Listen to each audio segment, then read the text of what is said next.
تركي الدعجم في الأوقات التالية. الحدث اليوم رسالة لا إثارة.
الحدث اليوم رسالة لا إثارة.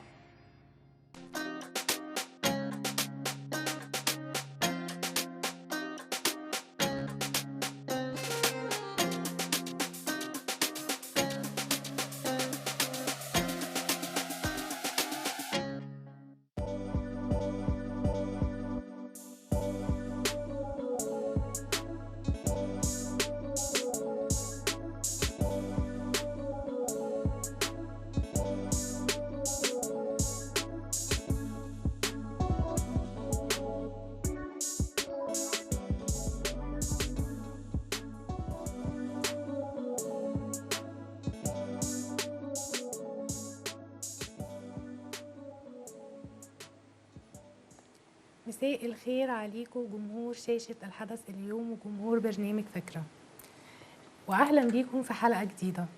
النهاردة حابة في الأول كده أرحب بزميلي ورفيقي الأستاذ الإعلامي محمود الشاعر. أهلا بيك. أهلا بيك يا مروة، منورة. وبضيفتي الأستاذة ملك. ازيك يا أستاذة ملك، عاملة إيه؟ الحمد لله. منورة طبعا يا مروة، ويعني منورين الاستوديو كلكم، وإن شاء الله يعني تبقى حلقة متميزة. وطبعا حابب أرحب بكل مشاهدي برنامج فكرة، مشاهدي قناة الحدث اليوم. في البداية طبعا احنا شفنا العديد من الأفكار في الأيام اللي فاتت بتتقدم على اليوتيوب، ومش أي يوتيوبر بيقدم حاجة مؤثرة أو ممكن يبقى فيها محتوى شيق أو يبقى مؤثر في المشاهد، ولكن النهاردة احنا معانا يوتيوبر متميزة. أنا حابب أرحب بيها. أهلا بيك يا ملك. أهلا بحضرتك. منورة. ميرسي. حابب طبعا في البداية إن أنت تعرفي نفسك للجمهور. أوكي، أنا ملك علي، 23 سنة، خريجة كلية إعلام السمستر اللي فات في الجامعة العربية المفتوحة فرع مصر. أهلا بيك، منورة. ميرسي. إيه محتوى البرنامج بتاعك يا ملك؟ هو الفكرة أساسا كان برنامج تاني خالص، كنا بس قلنا هيبقى بيتضمن حقوق الإنسان، بس اخترنا قضية معينة كان الحكومة المصرية مش مسهلة التصاريح أكتر، وكان مطلوب مننا ان احنا قبل رمضان نسلم المشروع بتاعنا عشان مناقشه بعد العيد. البرنامج بتاعك في الاول اسمه فتح عينيك. فتح عينيك. احنا كنا مصممين على اسم برنامج كتير لان احنا قلنا هيبقى اعلام شارع. هنفتح عين الناس في حاجات كتير قوي الناس مش شايفانا. بعد كده زميلتي فدوى صالح لما الفكره الاولى اتلغت قالت ان احنا هنتكلم عن حقوق الوالدين، وكمان كنا بنتضمن مبادره الرئيس عبد الفتاح السيسي. بدانا نعمل اعداد وكان شفنا مهازل. انا ذات نفسي كنت فاكره ان هي حواديت، يمكن عشان انا ما اتربيتش في بيت فيه كده وعمري ما كنت اتخيل ان فيه فعلا قسوه كده. فبدانا بقى نلف على دور سواء مجاني او بفلوس. انا طبعا شفت اول حلقه في البرنامج على اليوتيوب.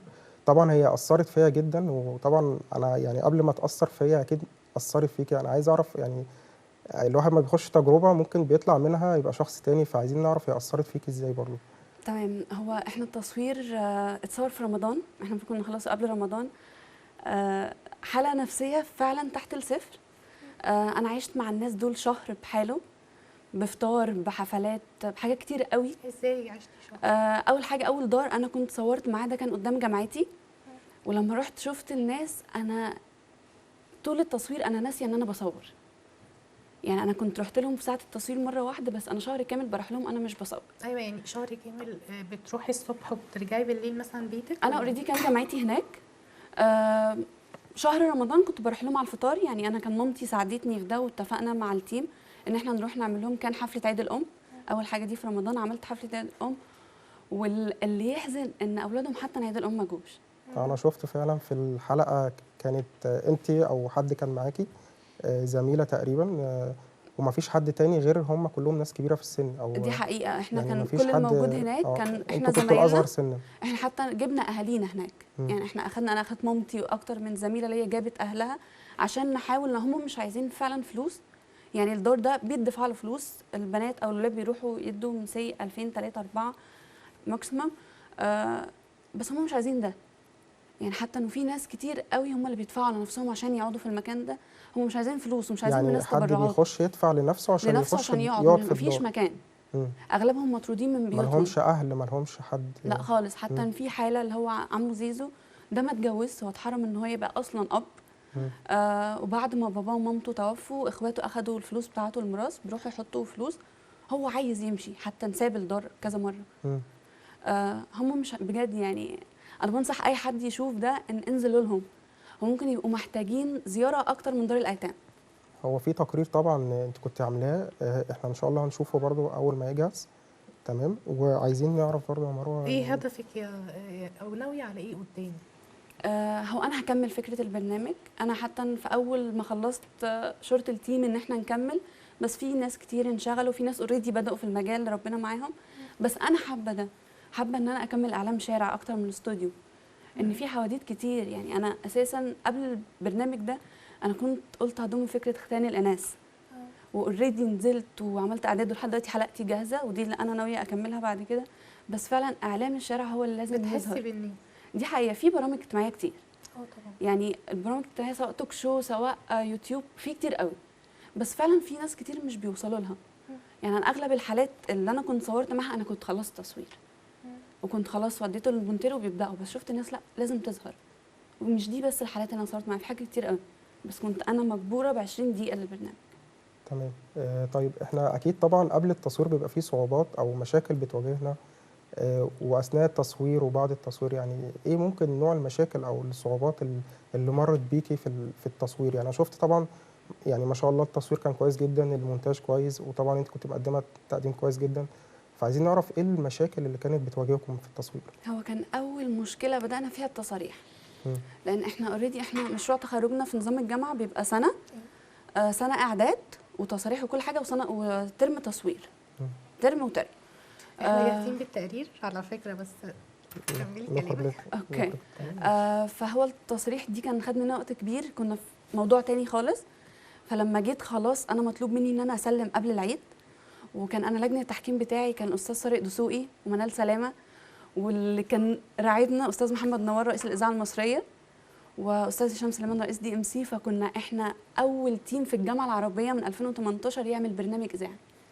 كان كل المشاريع سواء افلام سواء حاجه اذاعيه، ما كانش فيه برنامج تلفزيوني. فاحنا كنا اول تيم، ده كان ريسك، والحمد لله احنا طلعنا قده.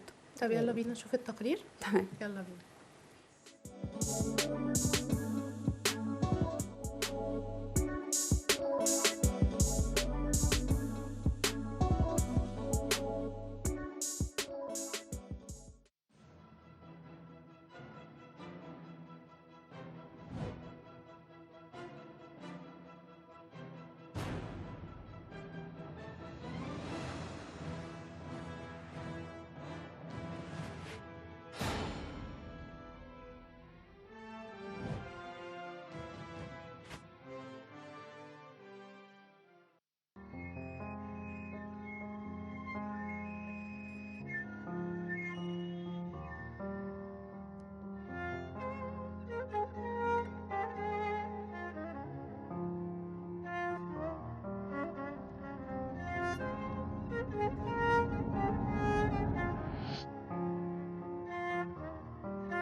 بس بتمشي بقى، امشي بقى، سيبيني في حالي، سيبيني في حالي.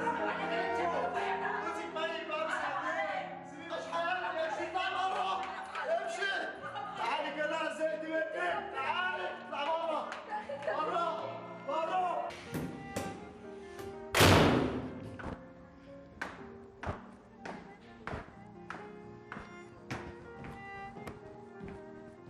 اللي احنا شفناه دلوقتي حكاية واحدة، نموذج صغير قوي من حكاوي كتير بنسمع عنها ومش بنصدقها، واللي أغلبنا بيقول عليها حكايات مسلسلات ومش حقيقة. بس مفيش حد مننا جرب مرة واحدة إنه يدخل في أصل الحكاية ويعرف حقيقتها إيه. في أبناء كتير قوي بيعرضوا أهليهم للعنف، سواء جسديا أو بالضرب أو بالإهانة أو بالحرق، وساعات بتوصل بيهم للقتل.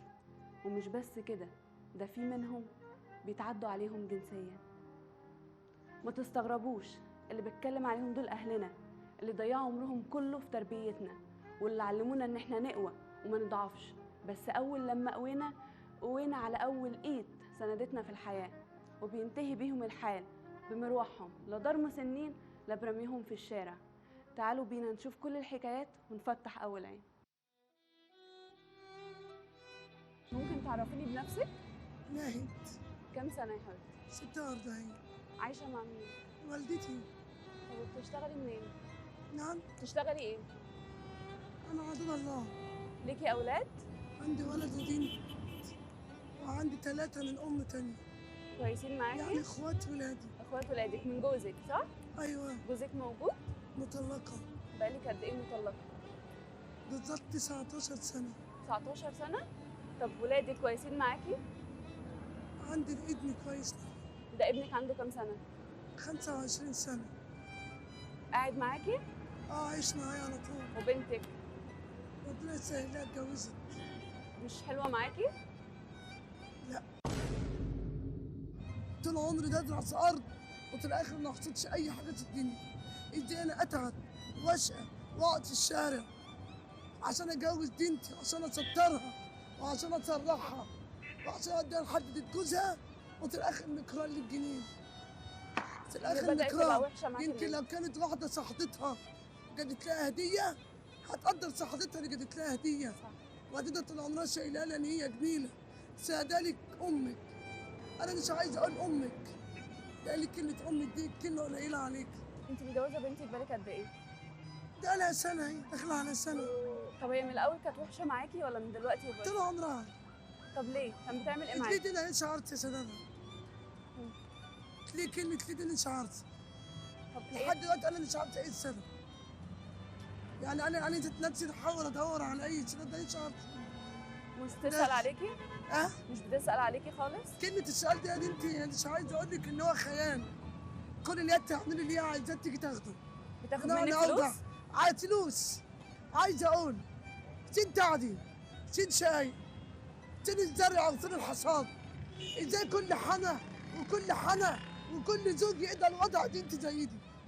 عايز أقول أنا اللي لبست الفستان الأبيض، أنا اللي جهزت، أنا اللي شورت، أنا اللي خدت من إيدك وإيدك دي جوزك. أنا اللي قعدت في الشارع وشقيت وتعيت. أنا اللي خدت إيدي الآخر. إكرام الجنين. تعرفيني بنفسك؟ كم سنة؟ 45. عندك أولاد؟ عندي 6. أنت بتعيشي فين؟ أنا على طول قاعدة هنا كده. ممكن تحكي لي أكتر عن أولادك والحاجات اللي بيعملوها غلط معاكي؟ كتير. زي إيه؟ بياخدوا مني فلوس وبيقابلوني وكده. لحد دلوقتي؟ لا، هو اللي كان بيبهدلني محبوس حاليا. ليه اتحبس؟ خناقة وكده. في أي حد منهم مد إيده عليكي؟ كتير. كنت بتسكتي؟ أعرف فين أعمل إيه. أنت بتصرفي منين؟ بروح حد بتعمل. مفيش حد من أولادك بيساعدك؟ لا.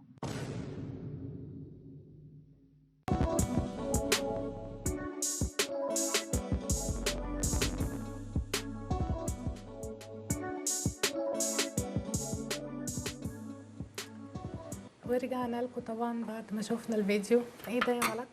انت كنت بتعيطي صح؟ لسه كنت بتقولي. احكي لي. هو فعلا تصوير لو كلمة صعب دي كلمة قليلة قوي. ان انا 23 سنه كنت فاكره ان دي حواديت بس في المسلسلات، مش حاجه مش بتحصل. يمكن انا في بيتي ما شفتش كده.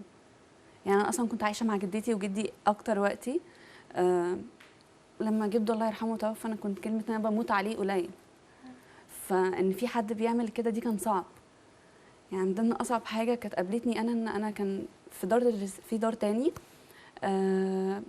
انا قعدت ساعه في التويليت بعيط مش قادره اصور، عشان دي كان اصعب حاله انا اصور معاها. انا اوريدي كنت رحت لها ساعه الاعداد وحكيت لي ان بنت اختها طردتها من البيت، قعدت تقريبا يومين في الشارع وناس لقوها ودوها الدار ده.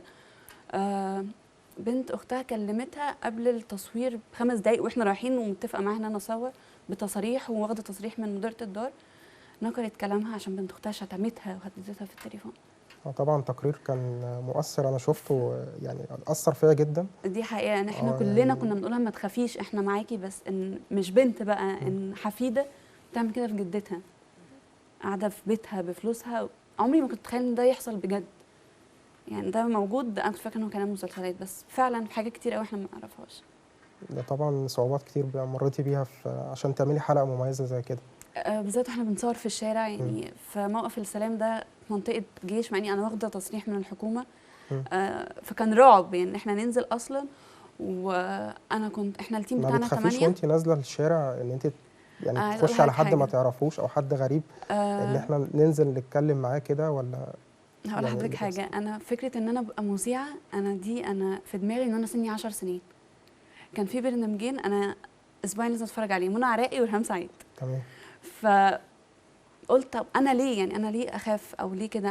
انا في التيم احنا 8، انا اصغر بنت في التيم. يعني انا اصغر، وانا كنت تيم ليدر، فانا كان في مسؤوليه ان انا طالعه. وكمان انا التيم كله اختارني انا ابقى مذيعه مع زميلتي فدوى، بس كان الحمل اكتر عليا ان انا ابقى مشاركه في الاعداد وانا المذيعه. فانا كنت طالعه مش انا اشتغلت في مجال قبل كده، نزلت 6 شهور في ماسبيرو ونزلت رئيسه اعداد، بس كنت نازله بنفسي. نجحت فشلت فهو ليا، لكن ابقى مسؤوله عن تيم. وانا دكتوري اللي كان مشرف على الرساله هو اخ كبير ليا، دكتور شريف ودكتور نرمين خضر عميده الكليه، انا متربيه على ايديهم. يعني هم فعلا في الجامعه خلوني ان انا اشرب المواد، او ان انا اشرب حبي للمهنه دي، فانا كنت طالعه باسمهم كلهم. انا عايز اسالك سؤال، هو الناس اللي انت بتصوري معاها دي تفتكري بعد التصوير ممكن يعني صوتهم يوصل؟ هو انا اتمنى، انا لحد النهارده انا بروح الدار ده، يعني مش تصوير وخلاص. لقيتي مساعدات راحت لهم؟ لا خالص، برضو خالص. عشان كده انا اصريت ان انا مجرد ما عملت يوتيوب وفعلت فيه السبسكرايب كل حاجه، انا ده اول حاجه نزلته، قلت ان يمكن يوصل للناس. هم فعلا مش محتاجين فلوس، هم فعلا الناس دول انا ما رحتش حد طلب مني فلوس، محتاجين احتواء اكتر. انا كل مكان اروح يقولوا لي تعالي، تعالي، حد يحتويهم اكتر او حد يعطف عليهم اكتر. يعني دي حقيقه. انا كل مكان اروح يقولوا لي تعالي تاني، مش فلوس، مش عايزين فلوس، تعالي تاني. ان شاء الله في قناه الحدث اليوم يوصل يا رب. قولي لي مين بيدعمك؟ مين بيساعدك؟ مامتي. يعني دي حقيقه، رغم ان ممكن تبقى خايفه من المهنه قوي، وكمان انا اكبر بنت في العيله، بس هي دايما كانت معايا. يعني انا في التصوير ده اول مقدمه انا مصوره الانترو الساعه 4 الفجر. انا اخدت تصوير يومين، كان من الساعه 8 ل 4 الفجر، وتاني يوم من 6 للساعه 12 بالليل. هو الكروب بتاعكم يعني كله بنات بس؟ يعني اقصد يعني معكمش ولاد بغرض مثلا؟ كمان ولاد، 3 ولاد. 3 ولاد، كويس. انا بنطمن عليكم برضو، لان طبعا انت عارفه الاوقات دي بتبقى متاخره، ممكن مثلا حد يضايقكم، حد تتعرضوا لمواقف زي كده. احنا الصراحه الدكتور بتاعنا ما سابناش، يعني هو كان دايما معانا بتيم التصوير كله رجاله لا ربنا كان مساعدنا، او يمكن عشان التعب اللي تعبناه في الفكره اللي قبل كده. عايزين توصلوا حاجه للناس، عايزين توصلوا حاجه تاثر في الناس، او محتوى كويس بدل المحتويات الكتير اللي احنا بنشوفها. دي حقيقه بتبقى محتويات مستفزه جدا، بس النهارده احنا بنقدم محتوى هو فعلا ياثر في الناس. وطبعا يعني من هنا عايز اسالك، ناوي على ايه الفتره الجايه في البرنامج اللي هو فتح عينيك؟ انا بدات اخد كل الخطوات ان انا اكمله، او في صعوبه جدا يمكن عشان انا ما حدش يعرفني بالكم الكافي ان انا ابقى مذيعه، بس حتى لو قفلت الدنيا مش هطلع تلفزيون هكمل يوتيوب. وفي فعلا قواضي كتير قوي، مش بس ده، في قواضي كتير قوي احنا في الشارع احنا مش بنشوفها. صح. بنطلع في ناس كتير بيطلعوا يعيبوا على التمثيل، ان مثلا قضيه ادمان، قضيه اغتصاب، بنايب انتوا بتعلموا الناس. لا، احنا مش بنعلم ناس، الحاجات دي اوريدي موجوده، تمام. بس احنا اللي دايما كنا بنغمي عينينا عشان ما نشوفهاش. والناس بقى حابه توجه لهم رساله معينه للناس اللي هي بتشوفنا دلوقتي على قناه الحدث اليوم، حابه توجه لهم رساله معينه بخصوص برضو الحاجات اللي احنا بنشوفها او الحاجات اللي احنا بنقدمها على اليوتيوب؟ ان هو بطلوا تسكتوا او بطلوا تقولوا ان الاعلام او المسلسلات او الافلام هو اللي بيخلي الناس يعملوا كده. لا، هم الناس هم اللي جواهم شر. اصلا مش هنلاقي اكتر من ابن او ابنه الشر كلهم لاهاليهم، مفيش شر بعد كده. بس لا، فعلا في شر ما تقفوش عليه. حتى لو حد واحد، يعني انا حتى لما نزلت البرنامج قلت مش شرط يوصل للناس كلها، لو وصل لحد واحد انا ده عندي كفايه، بس يعمل بيه. لا، وصل لناس كتير طبعا، والبرنامج كان مميز يا رب. جدا.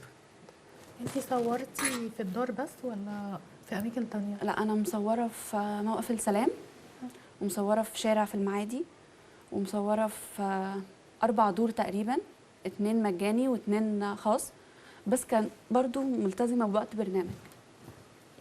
مين بيجيب لك الفكره ان انت تنزلي تصوري فين؟ يعني مين صاحب فكره المكان واللوكيشن او احنا كنا كلنا، احنا قعدنا شهر كله بيشارك مش في الإعداد. بننام، بننزل، كنا مقسم نفسنا ننزل. يعني انا قعدت شهر ونص قبل التصوير انا بنزل الاماكن دي بس، وفي اماكن خطر جدا جدا جدا بننزلها.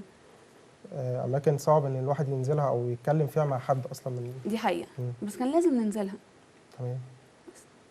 انتي قلتي لي ان انتي ناويه الفتره الجايه تكوني معانا في استوديو صح، او تعملي برنامج عموما صح؟ هتعملي فيه ايه؟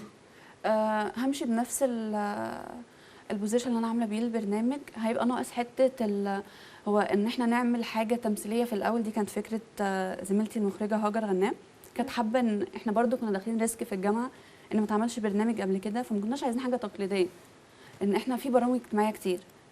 فانا برسم التصور ان انا مش عايزه برنامج يبقى مختلف، مش يبقى على وتيره واحده، بس برضو هيبقى فيه جزء اساسي اعلام شارع، مش بس استوديو. حابه توصلي حاجه لاهلك، يعني تشكري حد في نهايه الحلقه؟ شكرا لمامتي، وشكرا لاهلي، وشكرا للشخص اللي دايما بيدعمني. في حد معانا في الاستوديو طبعا هو بيدعمك بشده، يعني دي لدرجه ان حقيقة. هو معانا جوه الاستوديو دي حقيقه، شكرا بجد. يعني كان سبب كتير لحاجات ان انا افضل مكمله. ربنا يخليكم لبعض يعني. أعزائي المشاهدين، طبعا حلقتنا خلصت، وعايزه اقول لك ان شاء الله يعني التوفيق ليكي ونورتني. هتكون معايا على طول ان شاء الله. ان شاء الله. شكرا. أعزائي المشاهدين، الى اللقاء، اشوفكم على خير ان شاء الله.